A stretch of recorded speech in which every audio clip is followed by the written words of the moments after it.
Okay,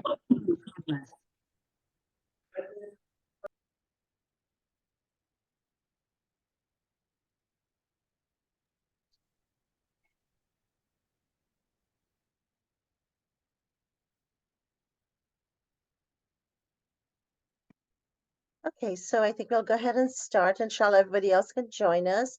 Assalamu alaikum, everyone, and Jazakallah khair for being here with us tonight. Um, I think the one thing that we can all agree on is that this is probably one of the most difficult times for us. And trying to understand what is happening, trying to work through it, I think is even more difficult than the situation itself right now.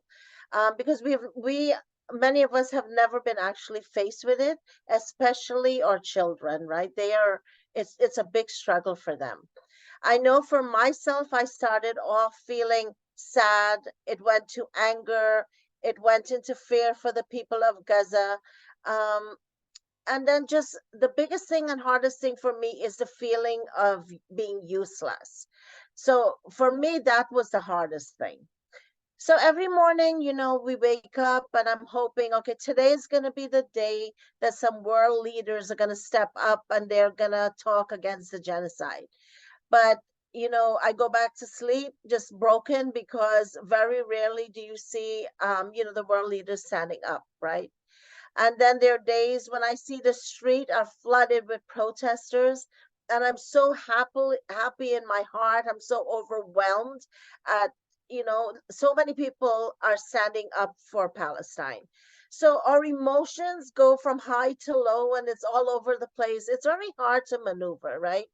Also, the worst part, it's not easy watching the news, seeing all the pictures of our brothers and sisters and children being murdered. Like, I was just looking at a video right now, and it's over 6,300 people of Gaza have been killed, of which like 2,600 are children.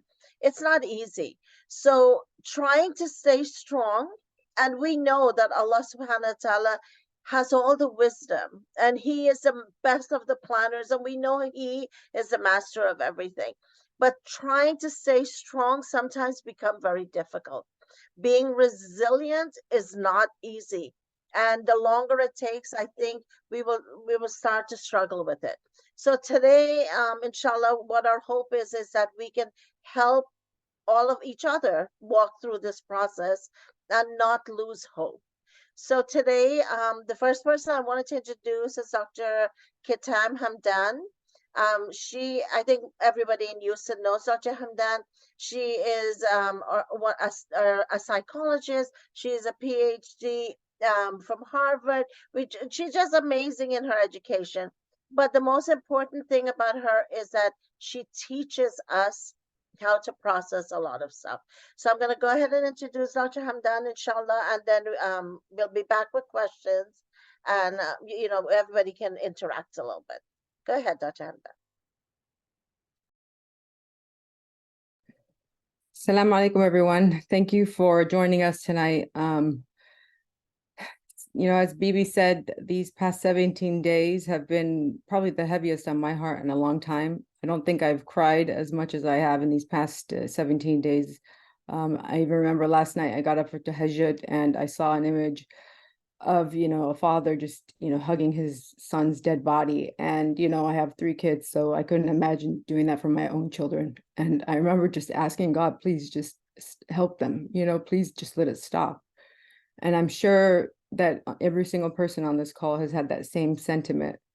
And one of the things that's hard is, as a psychologist, I'm supposed to know the tools to regulate myself. And I realized that I even struggled with that. And so, the adage says, in teaching others, you teach yourself. So then in wanting to kind of help myself and help others, I realized, there is something that we can do. And I realize, we're never taught it. And a lot of times we just want to turn off the news and just disengage.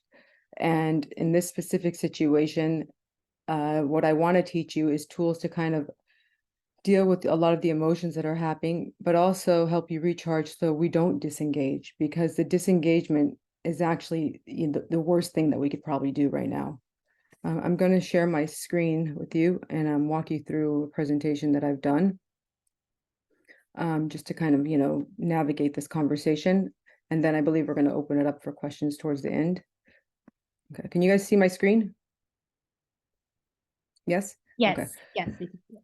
So as Bibi was mentioned, so there's something, we've heard of, there's different terminologies, compassion fatigue, empathic distress is one of the more recent ones. And it stems from, I'm going to get into it of what is it, what does it look like, and what's the solution for it. And I think if we kind of understand scientifically what's happening in our bodies, whatever you can understand, you're going to more likely be able to manage. Okay. And if you understand what that looks like, then you also know what steps to take. Now, in a nutshell, empathy is a good thing because you're able to feel with others. But over time, empathy actually can actually be bad for you, because what's happening is that empathic distress, it results from seeing so much suffering that you feel so powerless and helpless, and you're unable to do anything to relieve the pain. Is there anything way we could stop all this beeping? Is everyone hearing the beeping while I'm talking, or am I just hearing it? No, I can hear it too. I'm not sure.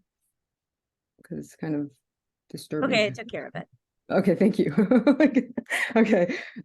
Because so what I was saying is about the empathic distress. Empathy turns into distress is that because you're seeing all this suffering and you completely feel powerless and helpless and you can't do anything about it. And then what ends up happening is eventually you become cynical, or you're like, what's the point? Or you just want to avoid. And the research has found it actually leads into depression. The other thing it also leads to is dopamine depletion and burnout. And so, one of the key things people ask is like, well, how can I shift this? And that's when I'm going to get into the solution part. But I want to kind of just once, a picture's worth 1,000 words, where empathy is a good thing, but once the self and the other is not differentiated, and because you're just so immersed in that, you are not of value, because now you're feeling hopeless and powerless. The key is that we want to kind of have that empathy, but then kind of differentiate between the other. And it's not being cold, or it's more or less of seeing the emotions, understanding what's going on, but then using that compassion, which is when you're feeling the other, to mobilize, to actually do something. And we as humans, one of the biggest issues in mental health is a lot of these mental health issues happen as a result of lack of action. One of the number one causes of depression is, what happens with a depressed person. They don't want to move. They want to stay home. They want to veg in front of the TV. They want to lay down, do nothing. And so the key here is to actually start, engaging and figuring out what action you can. And that's why we had created this webinar, is one of how can you manage some of these emotions that are happening in your body? And then two, what are some actions that you can actually take? Now, the stages, at first we're enthusiastic. And I think in the beginning, everybody was like very gung-ho and really, and then you start becoming irritable. And and this is not like a 1, 2, 3, you're done. I feel like you're going to go through these phases multiple times throughout a day. I know I go through them throughout the day. And then you become irritable. And what happens is we all start becoming irritable towards the people around us. And then eventually you want to just withdraw because you're like, it's just too much. And one of the last things that you'll start experiencing, they call it the clinical term for it is disassociation, where you're literally just shut down, and it's more of like zombie. You're going through life in the motions, but you're not really feeling anything. Where your body and your head are just your body and your head are just disconnected. And so, I know from just talking with Bibi and Sadaf and Safra and a lot of the team at An-Nisa, we've definitely been experiencing all four of these. And so one of the things we want to really make sure we don't do is stay in the withdrawal and the zombie phase, because when you do that, you prolong the internal distress. And then we're not of value to the cause that we're actually so upset about. You kind of explain those. Now, the key here is that, I'm saying this again, disengagement is not the solution. Okay. People become less engaged, and they think it's actually healthy for them to withdraw, and temporarily it is, but not for prolonged periods of time, especially when it's a cause or something that you really care about. It does not equal, no news or involvement, and it doesn't address the problem or solve the problem, because at this point, our collective voices is what's starting to kind of change the narrative, and that's what we have to keep standing for. I don't know, Okay. Okay, sorry. So this is where I want to get to, hopefully, what are helpful solutions before we open it up to the community. So that's 5. I have 4 tips here. Self-care, and then I want to get into, which is the things that we know about, obviously, taking care of your physical health, trying to get some sleep. I cannot emphasize the importance of sleep. Doing some type of exercise, even, the quality of food that you're eating. You get junk in, junk out, you're going to feel like junk. Socializing with friends. I mean, if you need to do some retail therapy right now, which I know a lot of people don't feel like, but it's like any feel-good factor, not for prolonged periods of time, but just to recharge yourself so you could disconnect to reconnect. Okay. The one thing too that I want you to realize is that I like this because everything, for everyone that knows me, I'm obsessed with the brain and kind of identifying, is that even in our brains, they have scientifically shown that when you are actually having too much empathy and you feel helpless about it, it actually activates the pain networks in the brain. And what they have found, though, is that when you have that compassion and you actually are able to do something, it actually stimulates the brain networks related to positive emotions and reward. So it's a very physiological difference. It's not just, a lecture of like, oh, you're just stressed. It's the difference is quite significant to your own mental health and your own mental well-being.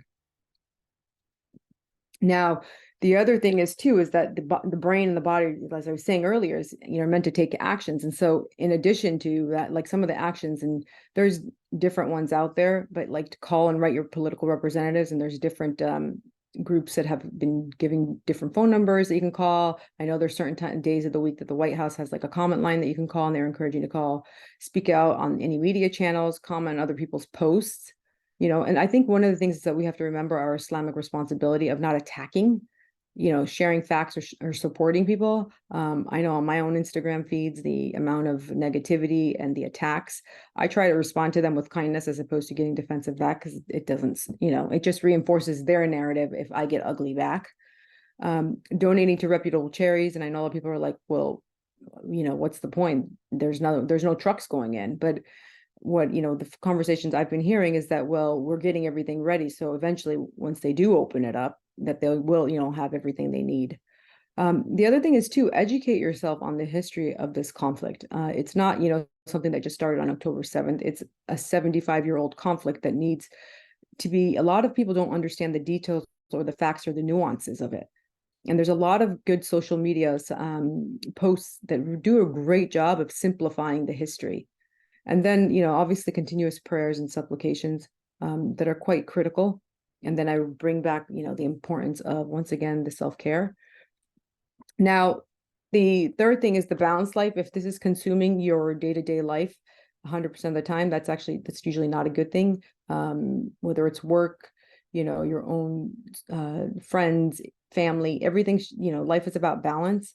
So one particular thing should not consume you. I would just challenge you to see if you're kind of spending, it's okay, if you're doing something and you're spending more time for this cause temporarily, but in a way you do need to, in order to maintain the momentum so you don't burn out, there has to be some balance. Now, the last point that I want to really get to, and this is more of a, I'm by no means a scholar of any sort, but I do, my strong faith constantly remind me that there's hikmah. Allah tells us that he's not going to do anything without his wisdom. And, there's hikmah in all of this. And I always think of Surah Al-Kahf, where Khidr alayhi salam, was, and the things that, we would never comprehend the wisdom behind those tragedies. And I know Allah subhanahu wa ta'ala has a greater meaning in all of this that our limited minds cannot comprehend. And I feel that we are actually, all of humanity as a whole is being tested. Our values are being tested. Our beliefs are being tested. Before we came into this world, we did take an oath with Allah subhanahu wa ta'ala. And unfortunately, the dunya has consumed all of us, and myself included. And so we're seeing a lot of ego death. In order to have this compassion and connection, our egos have to die to be able to surpass our fears of influencer, as an influencer, people unfollowing me and not liking me. I have to surpass my fear to be able to have a voice and say something, because, and in the past, I probably wouldn't. But this time, like staying quiet, for me, I feel I'm not being a good Muslim. I'm not being a good human. And it's important. And what I'm noticing is that there are people that are having ego deaths, and I'm noticing people that have never spoken that are starting to speak. And I'm noticing people that have never cared about the Palestinian cause. They're actually stepping up and having compassion for people that they've never met. So there is something at a global level and at a spiritual level happening here as well. And it's hard beyond our comprehension, because we're just seeing these horrific acts that are just inhuman happening. And yet our faith is supposed to be the thing that grounds us amidst all this chaos, to actually have that faith that something, good will come out of this in some way, shape, or form. Let's see. So what I do realize is that if we're having tears, we're not sleeping, our hearts are broken, we're making prayers maybe more than we normally do, we're experiencing empathic distress, it's really a great sign that our hearts are actually alive and they're being revived, because that is what a human heart should feel like. Being numb and emotionless and indifferent and lacking compassion, it's a sign of a heart that's hardened. And if you've been seeing these images and your eyes haven't shed a tear, I would be concerned about your own state of your own heart. And that's something I heard from a scholar, and it made so much sense. So just something to consider and to think about, and really realize is that as we're witnessing this, is that taking care of ourselves and yet continuing to do what we can within our whatever little limited capacity, it will all make a difference. And once again, I come back to the disengagement is not the solution. And I'm going to keep reminding you, keep sharing your voice more than ever. It matters. And whether it's through donations, whether it's sharing someone else's posts, whether it's sharing your own thoughts, whether it's educating people in your own local communities, I mean, every bit counts. And the action is going to actually help soothe the distress that's in your heart. The inaction will actually make the distress in your heart even worse. That's it. I'm going to turn it over back to you, Bibi and Sadaf. Okay, so that was a lot of information, but so vital, because a lot of things in there is exactly what I needed to hear. Um, it's not easy not to cry. It really is not. And like my kids come into and they're like, "You're crying again." How do you stop crying, right? So it's not easy. But one of the questions that actually a community member has asked on her form, I would like to ask that question, but I wanted to just add something. The question is, how would you help a traumatized individual overcome fear? But I also want to add, overcome fear or anger. Mm. Mm. So any of our counselors who would like to, Dr. Hamdan, you can actually, I think, take that question, because that's a very loaded question. Okay, sorry. Can you repeat the question? So The question from the community members, how would you help a traumatized individual overcome fear? But I would like to add, overcome fear and anger, or anger. Okay. So this is going to be, so first of all, the most important thing to realize is fear is actually not a bad emotion, and we're always wanting to get rid of it. And same thing with anger. The only thing in terms of, not to get into a different lesson about emotions, but the one thing that actually trumps fear is your values and your belief in a higher purpose. So when you're feared to speak up because you're going to be ostracized, or you're going to be kicked out, or you're going to be, signaled out, or lose your job, those fears can only become if you're doing it with the sincerity of doing something lillahi ta'ala, and having that conviction that God subhanahu wa ta'ala is going to take care of you if you're doing something. Now, at a psychological level, usually when people have fear, it stems from insecurities. And so that's a different conversation. So the question that I would say is that in psychology, there's something called exposure therapy. And when people have fear, the number one thing they actually say is expose yourself to that fear. The only way is through it. There's no philosophy or philosophical discussion, is that, in bite sizes. And it depends on, this is a very abstract question, because if there was an example of what that fear is, I could give some tips. But in general, the recommendation that I would give is that depending on what the fear is, if it's the fear to speak up or to share, do it in a, in very maybe small circles where others are doing it. Online is a great platform to start, maybe. So if you can't do it in your local campus or in your, local community. Anger is also not an emotion to be dismissed as well, because anger is usually, depending on what type of anger, is, the feeling of helplessness and powerlessness. And that actually needs to be mobilized. And what happens is we end up attacking each other as opposed to using that anger for constructive and productive action. So I hope that answers the question. Yeah. Sadaf, you have that question? I wanted to let everybody know that if you want to contribute to this conversation, you can just raise your hand and we'll call on you. If you have any questions or anything that you want to contribute, we're going to do the rest of this as a community conversation. And if you've been on those, then basically you can ask whatever you need or, comment on whatever you need. You have 30 seconds to 1 minute.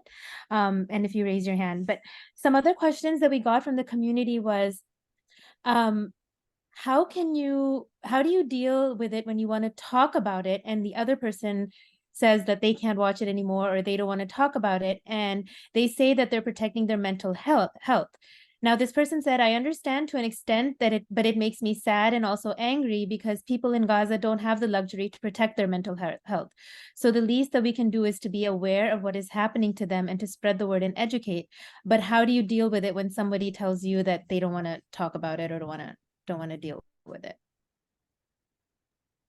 I mean, we need to, here's the thing, everyone's tolerance and pain threshold, if I had to kind of think on a spectrum, differs. And one of the things that happens for most people is the disassociation, is that they just literally can disconnect their head from their body, which is where they're feeling the emotion. Now, obviously, in that particular person, they're shut down. But I'm saying if you find yourself to be that person who's shut down, there's actually something that you can do. And one of the things is to reconnect your head to your body. And how you do that is literally feel your feet planted into the floor, because usually we can't feel our body. And literally put your hand like with a deep, firm, and I want everyone on this call to do this right now. Put your hand on your heart, and I want you to press it into it as hard as you can, where you can feel your fingers like leaving a handprint on your heart. And as you're putting your hand on your heart, to actually tell yourself, I'm safe. Because the disassociation, that disconnection from the head and the body, is because we don't feel safe. And you need to remind yourself that you are safe. And that's one of the ways you can actually palate maybe a little bit more conversation. So if someone, I wouldn't force anyone to have a conversation they're not ready to, because everybody's emotional maturity and ability to kind of take in emotions is different. But for yourself, if you notice that you're that person who doesn't want to talk about it, it's really a matter of mind-body connection, of reconnecting to yourself. Thank you. That was really helpful. Anybody else? I know there's a lot of opinions and a lot that everybody's going through. So if you want to share, or we have a lot of counselors on, Dr. Hamdan's on, so we can work with you about what's going on. There's a chat question. Farzana's asked, how do we feel guilty for being safe? How do you deal with that guilt for being safe? Well, most people don't like to hear this. Guilt is actually a wasted emotion. If we are not using that guilt for action, then it's basically, it's a self-fulfilling prophecy for inaction.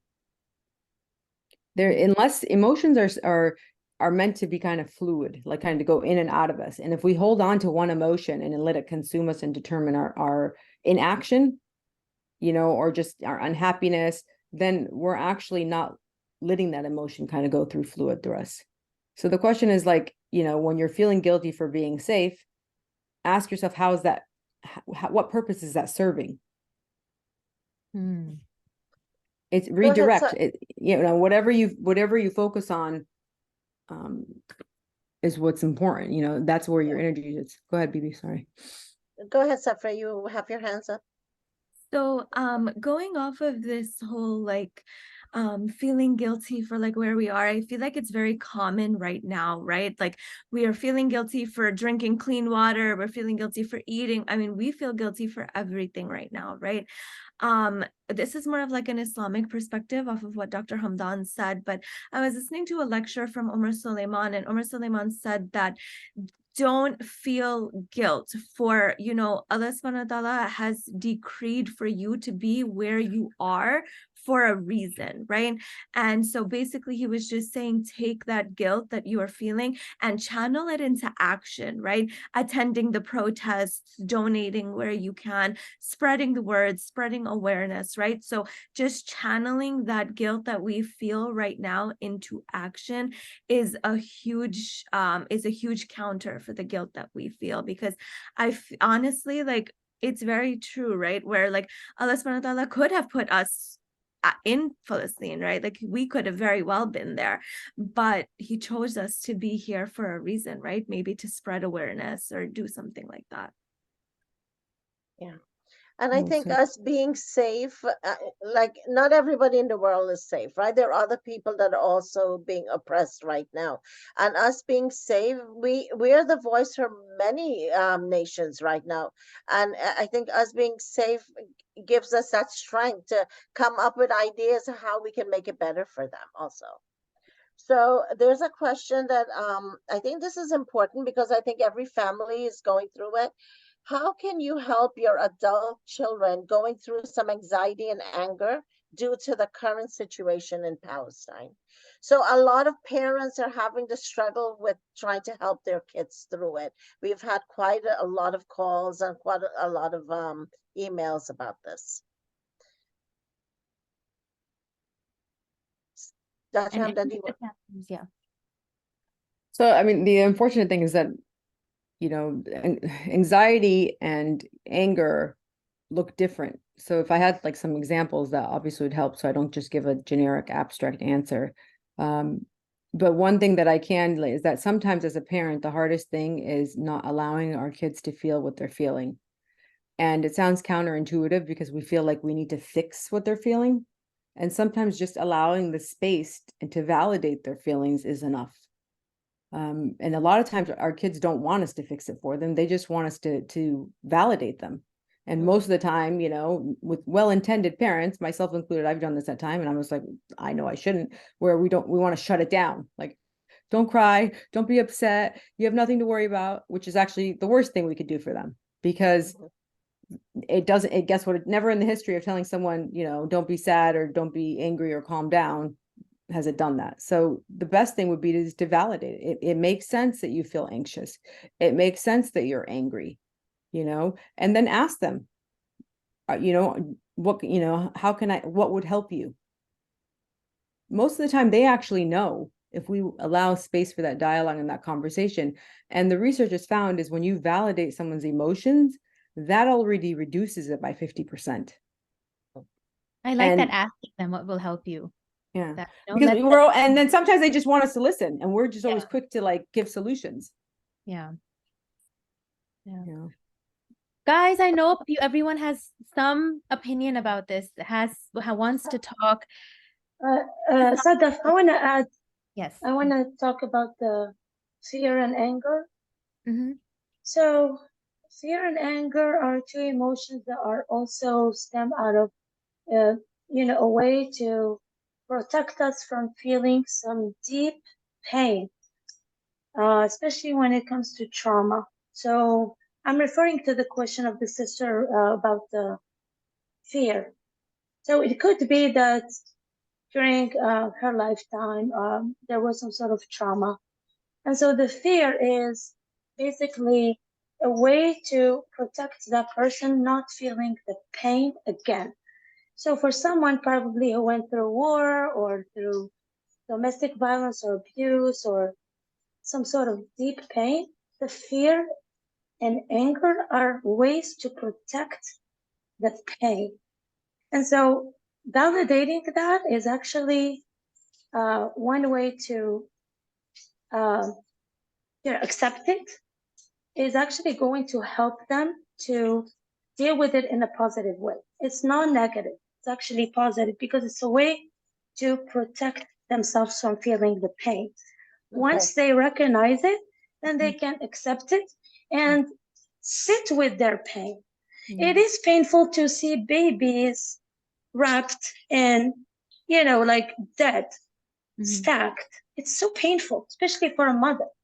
I mean, it's extremely painful. And so that's sitting with that pain and trying to let go of the anger and fear protecting us, because it is, at the end of the day, it is a test from Yeah. Allah So I subhanahu think wa ta'ala. that's, yeah, and I think that's what Dr. Hamdan was trying to say, that we validate those feelings. It's very important because I think all of us need to know how to do that. Azima, you have a question? Yes, Assalamu alaikum. Dr. Hamdan, I have a question for you. So, you talked about disassociating or disconnecting, right? Why do you think it's not healthy? Because sometimes that is what you need to survive or feel like you need to carry on.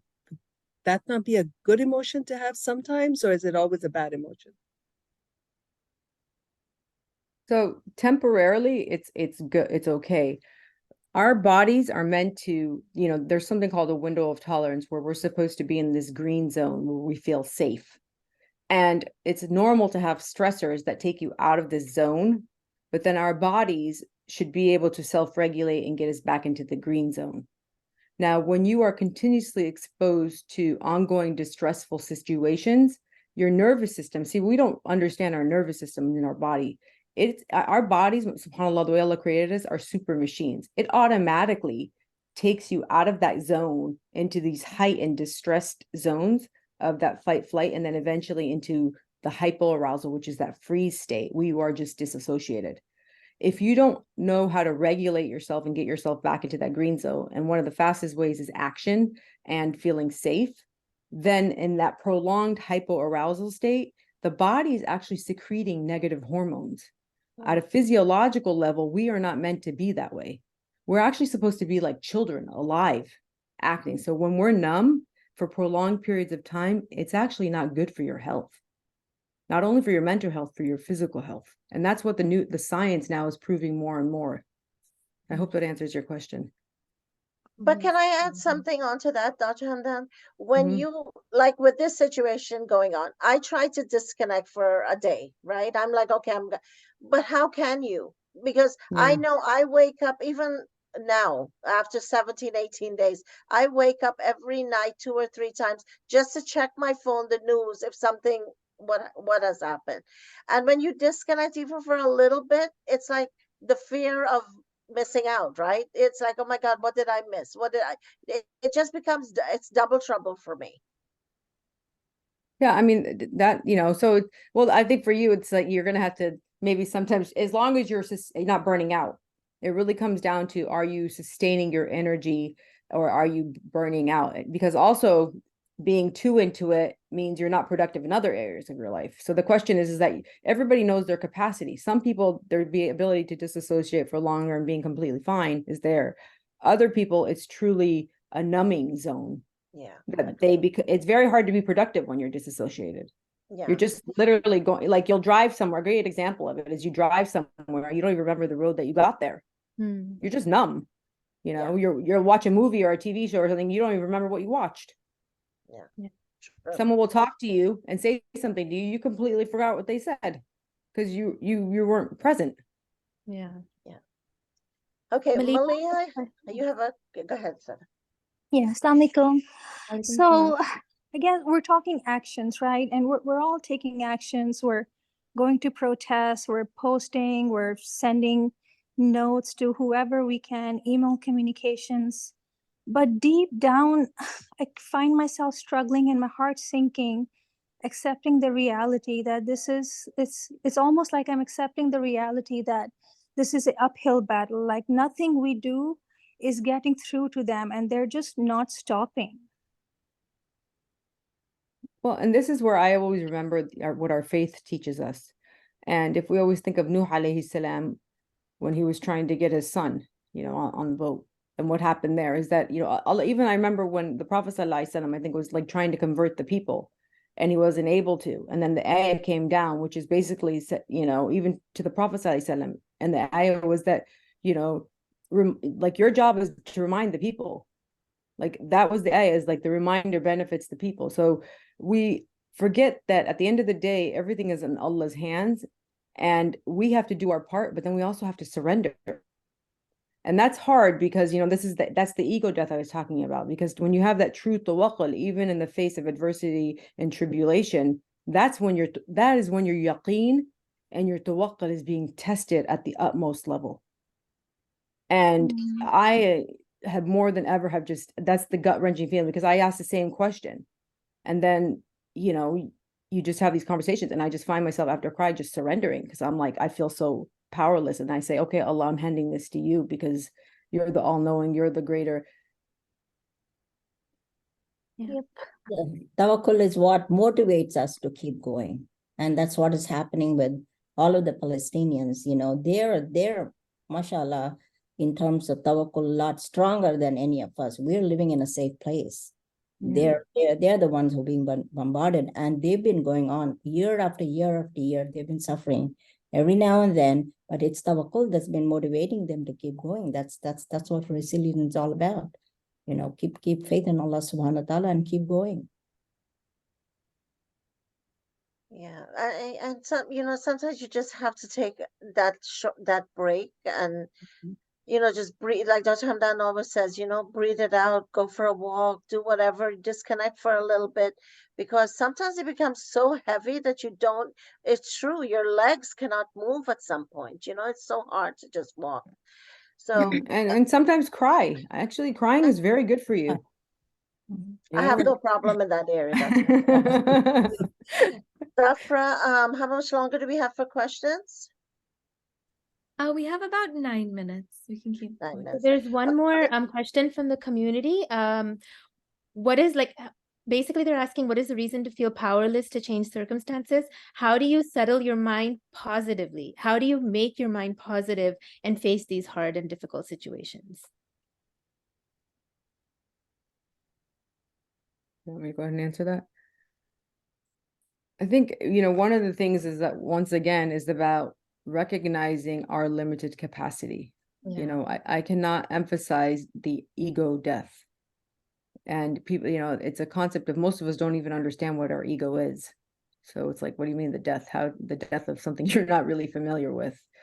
But it's doing your part. And once again, it's the same thing. It's doing your part of whatever capacity you can do, whether it's donating, whether it's calling your local politicians, whether it's volunteering, whether it's, organizing a fundraising event if you don't have money, whether it's engaging in information and sharing people about, everybody has a role, and everyone's role is different. So it's figuring out whatever, take the power back by finding what power you have. Mm. So instead of saying I'm powerless, say I have power in this. And it's like, the other thing is too, is our brains are sophisticated machines. So when we feel powerless or tell ourselves we're powerless, guess what happens? We become powerless. Yes. Yeah. So language and the things that we say to ourselves are quite important. It's okay to feel that you're not being effective, and to still take action, because in whatever limited capacity it might influence. But you also have to have conviction in what you're doing, that my voice matters. And a lot of times, growing up, for me, I'm, first generation Arab American, is that we felt like we're always a guest in this country, and so our voice doesn't matter, and that we just don't want to rock the boat, so we have to just stay quiet because we're like a guest in this country, even though we're born here and are citizens of this country. And I see that with a lot of people that have come from immigrant parents, is that they've been taught to kind of not speak up. Yeah. And the important is to actually remind yourself, your voice does matter. You matter. Give yourself permission to take up space. Yeah. Mm. Great. We need to do more and more of that, actually. That's absolutely correct. Arfana, you have a question? No, I just had a comment. Mm. I just wanted to say, I know we're all losing hope, but again, it comes back to the power of dua. I mean, just to give an example, I've been giving so much dua, ya Allah, please open the borders. And I was so surprised when, not just my dua, I'm sure the whole world is praying, but that we saw that at least 20 trucks got in. So let's not underestimate, the power of our dua. And also these people that are dying, these are martyrs. They're shaheed. They're like, going straight to Jannah, and Allah is taking care of them. If that helps soothe our heart a little bit, I know nothing does right now, but it's just our belief. I think Allah is trying to make us hang on really, really tight right now. Beautiful. Agree. That's so true. Agree. And yeah, there's Amna? been pictures too, just to add to that, sorry, where they even say like the smell of musk from the martyrs has been there. Oh, wow. SubhanAllah. There's been, a few reports where they've actually just said the smell of musk. You would think from all the dead corpses it smells gross, but they're saying that actually the smell of musk is there. No. So It reminds me of the Surah Yasin, that ayah where that man came from town and he got shaheed, and then he went to heaven, and he was like, all he wanted to do was to come back and tell the people how amazing it was for him, and he would die 1,000 deaths again and again of shaheed because of the reward that he got, and he just wanted everybody to know. And that's what keeps us going, because knowing that all of these people inshallah will get the darja of shaheed, and they're going to go straight to such a better place. Amna? Assalamu alaikum, everyone. No, Yes. Don, I'm just gonna kind of piggyback off of what you were saying about taking action. A lot of times what happens is we feel helpless. We're doing all the stuff that we're doing. We're going to protests. We're doing everything. But then you'll have those naysayers. You'll have people that will say, well, what is it doing? It's not really doing much. But we have to keep reminding ourselves that we're not doing this just to show the world. We're doing this because in the end, we have to answer to Allah, right? And that's what I've been telling people. It's not just about what people are seeing or what we post, we're doing all of that. But why our goal in the end should be that we have to please Allah. And Allah is the one who sees our cries. He sees everything that we're doing. And even if nobody acknowledges it or people are putting you down, like there's no reason for you to do that, the protests don't matter. But on the day of judgment, when we stand there with our brothers and sisters of Gaza, they will attest and be like, yeah, that we were there. We were protesting on the streets for you. We were there. We were speaking out. We were using our voices. And Allah will be that testimony for us. Allah will be like, yes, I was that witness. I was the witness that these people were on the road. These people did the little things that they did, even though we feel like it's nothing. It feels like nothing, but it's not, because Allah is the ultimate witness to our pain that we're feeling in our hearts. Agree, Amna. Any little thing that we do is counted. And it's very important for us to do anything that we can, whether it's making dua, whether it's going to a protest. Everything counts. Every single thing counts. Salmina, you have a question?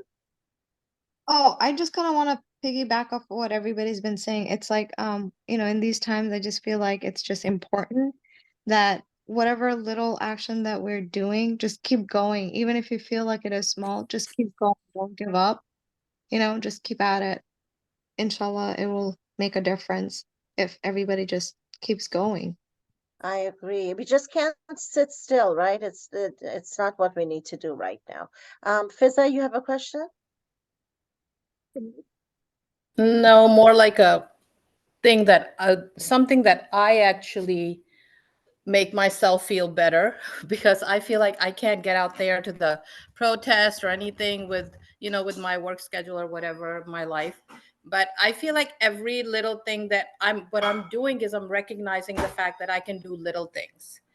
When I'm at work, yes, I work in pretty much the only Muslim in that school. But when I work, I'm mentioning it. I'm letting them know this is what I'm going through and how I relate to it, and have conversations. And it could be one person, two people, but they're understanding it and they're talking to me. So I feel like that little thing that I do helps me feel like I am doing something, rather than feel like I'm not doing anything to help anybody. So yes, every single thing that we do counts.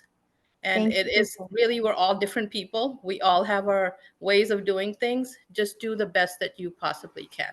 And don't judge. I feel like we shouldn't even judge people, even if they can't, if they feel like they don't have the capacity, whatever capacity everybody has, we should just, be mindful of that and do whatever we can. I think the hardest thing is we judge ourselves harsher than anybody else. That's the problem. Yeah. But I wanted to ask, Dr. Musab is also on here. Dr. Musab, is there anything that you would like to comment about what's going on the ground? I know your whole family's over there. Is there anything that you would like to share with all of us, that what everybody's doing with the awareness, is that making a difference? What are the people saying on the ground? Hello, yes. Yes, I'm here. Assalamu alaikum wa rahmatullahi wa barakatuh. Jazakallah. Alhamdulillah, wa salatu wassalamu ala rasulillah wa ala alihi wa sahbihi wa man wala. Jazakumullah kul khair for taking the time to remember the people of Gaza and feel their suffering, even though we're 10,000 miles away at least. I'd like to share a message of hope. I know what everyone is going, what everyone is feeling at this point.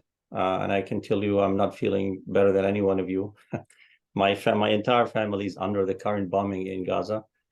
But I wanted to share a message of hope. Subhanallah, to be honest with you, I have not really cried since the beginning of this war, since October 7, except for today.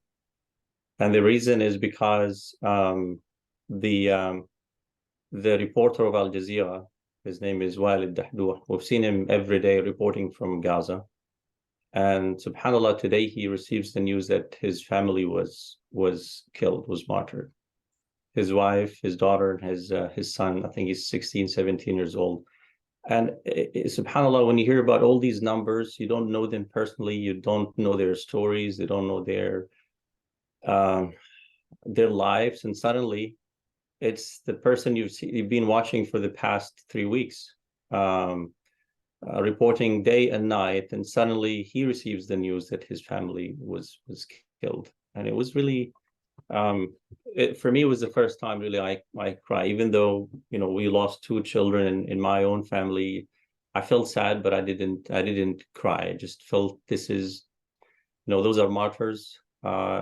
We should envy them, to be honest with you, rather than we cry for their loss. SubhanAllah, these are very resilient people. But this morning, actually, I talked with my sister, who has been displaced with her family, as well as my entire family, from the north of Gaza to the south.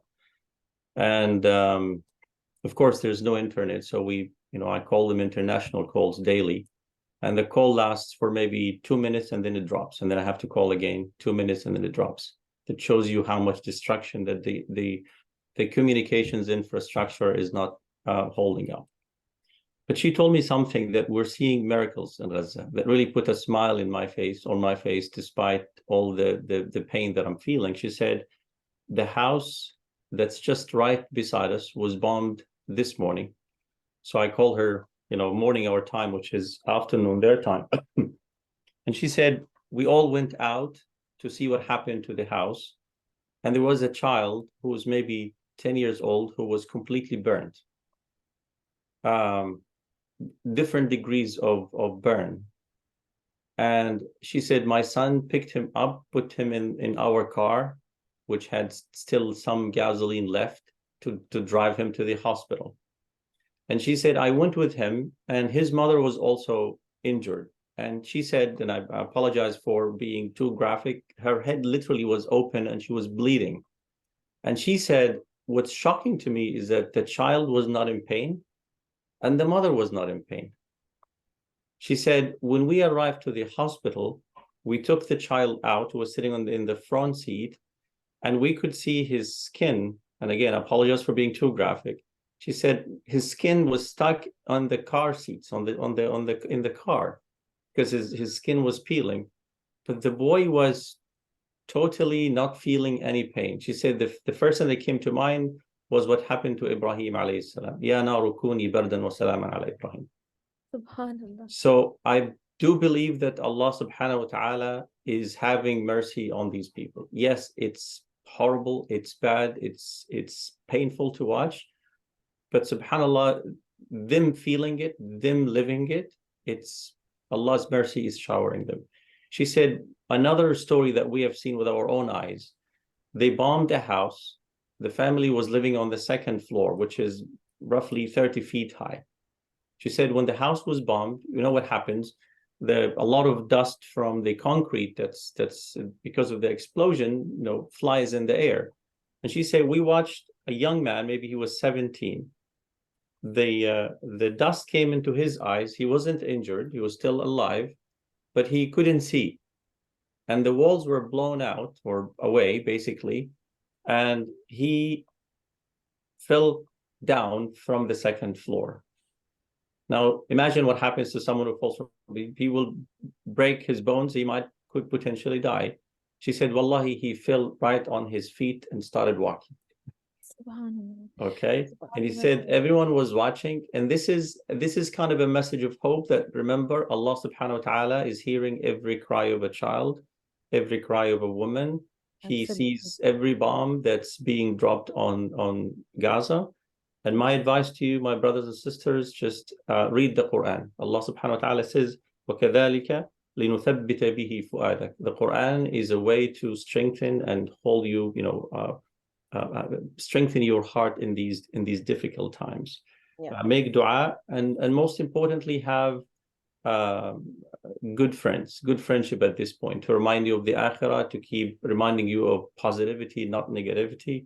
Allah subhanahu wa ta'ala tells the Prophet Muhammad sallallahu alaihi wasallam, وَاصْبِرْ نَفْسَكَ مَعَ الَّذِينَ يَدْعُونَ رَبَّهُمْ بِالْغَدَاةِ وَالْعَشِيِّ يُرِيدُونَ وَجْهَهُ وَلَا تَعْدُ عَيْنَاكَ عَنْهُمْ تُرِيدُ زِينَةَ الْحَيَاةِ الدُّنْيَا وَلَا تُطِعْ مَنْ أَغْفَلْنَا قَلْبَهُ عَنْ ذِكْرِنَا وَاتَّبَعَ هَوَاهُ وَكَانَ أَمْرُهُ فُرُطًا. We all know this ayah, so remember them in your dua. Yeah. I can assure you, you are not more merciful on them than Allah subhanahu wa ta'ala. Allah subhanahu wa ta'ala is merciful. He sees everything, He hears everything. And the stories we're getting from Gaza tell us there are miracles happening there. And inshallah, we'll see more miracles. If anyone tries to hurt these people more than what we see, I do believe Allah subhanahu wa ta'ala will send angels to fight for these people, inshallah, as He did in Badr. That was so beautiful and so heartwarming to hear those stories. Jazakallah khair. Dr. Sadaf, one second, I just wanted to mention, Brother Musabi, do you want to talk just a few seconds about Fajr Scientific so we can start spreading the word around it, please? And after this, we're going to have dua, so nobody leave. Have Hafiz Hamza Gia doing that. So first, please share a minute about Fajr Scientific. Yeah, just don't leave, yeah. Inshallah. Jazakumullah khair. So as Sister Dr. Ketam said, channelize your anger, your frustration, your worry, your fear into action. And this is really what I'm personally doing through Fajr Scientific. We're trying to be proactive. I can assure you nothing goes into Gaza at this point, whether it's supplies, medical or aid, food, except the 20 trucks that people are talking about, which really kind of a drop in the bucket. Really, it doesn't help 2.2 million people. So what I'm doing is really trying to right now raise funds for Gaza to send medical supplies as soon as a humanitarian corridor opens, and send a medical mission, a medical team to Gaza along with the supplies. And in fact, we're kind of orthopedic focused, but now actually we're opening the recruitment and the volunteer for all kinds of physicians, including the trauma, both for doctors, both for adults and pediatric. So if you know anyone who would be interested, please ask them to reach out to me. I'm going to post, if Sister Bibi and the sisters don't mind, I'll post the link to the where people can donate. Mm-hmm. Feel free to do your part and ask Allah subhanahu wa ta'ala to accept it from you. I mean, Jazakallah khair for doing that. We are proud to introduce Hafiz Hamza Gia from Hamd Institute to do a dua for us today before we end the program. Jazakallah khair, Hafiz Hamza, for coming on. And please, let's start the dua.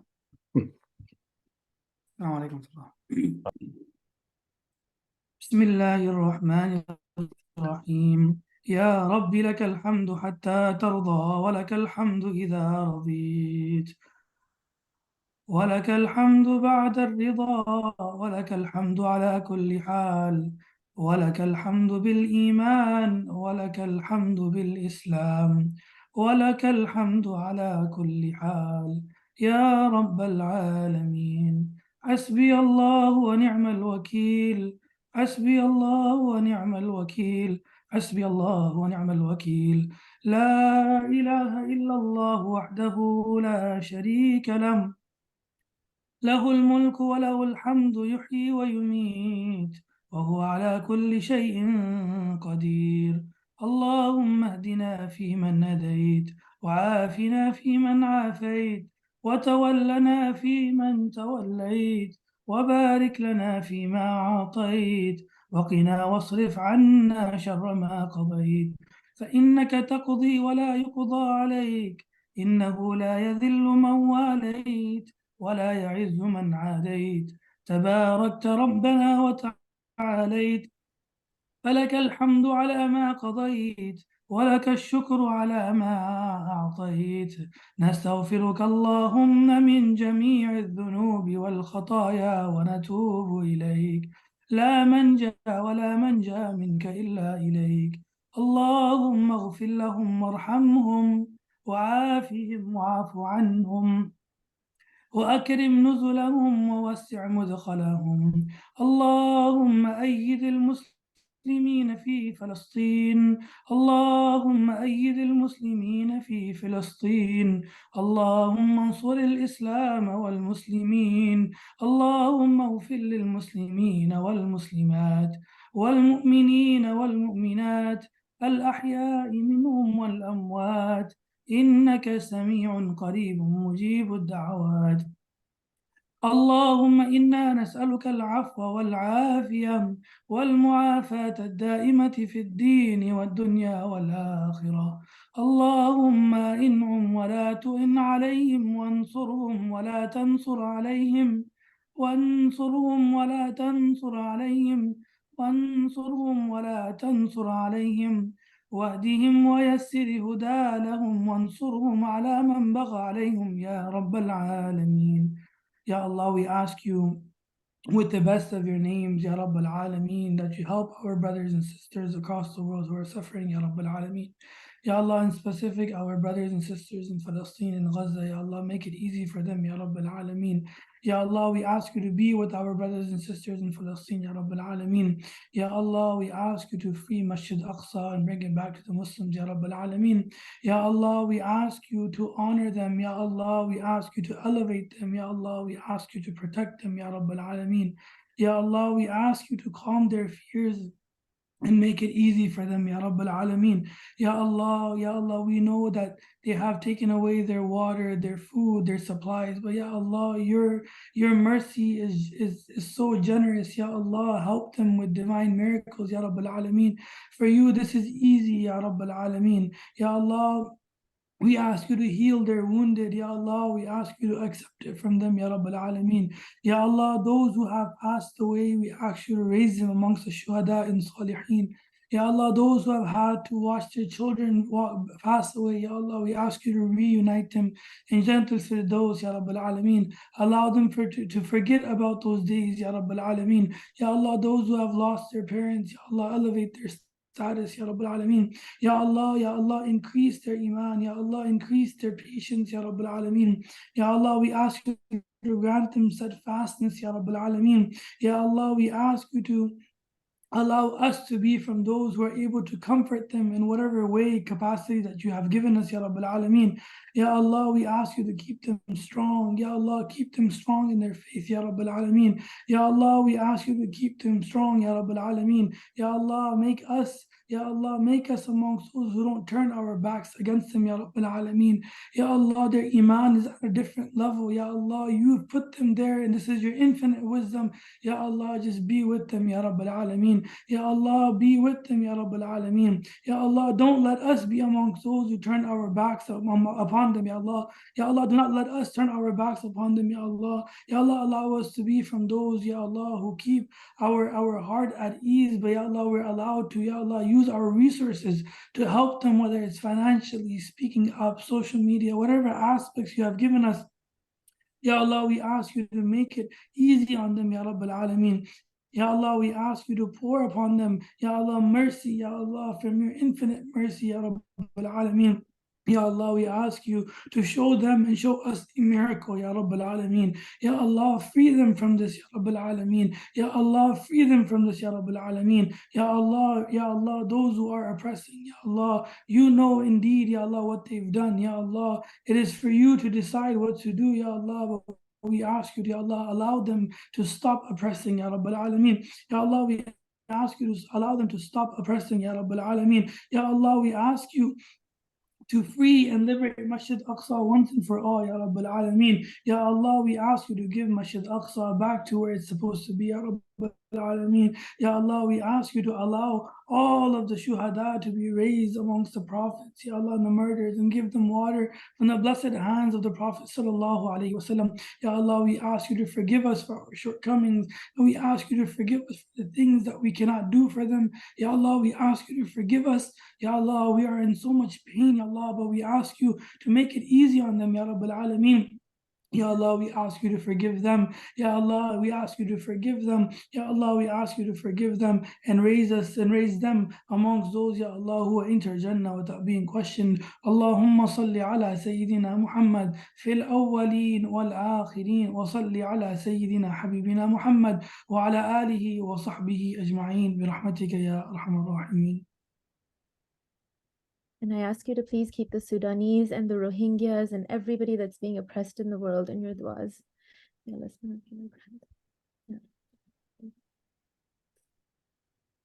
Jazakallah khair, Hamzakiya, for that beautiful dua.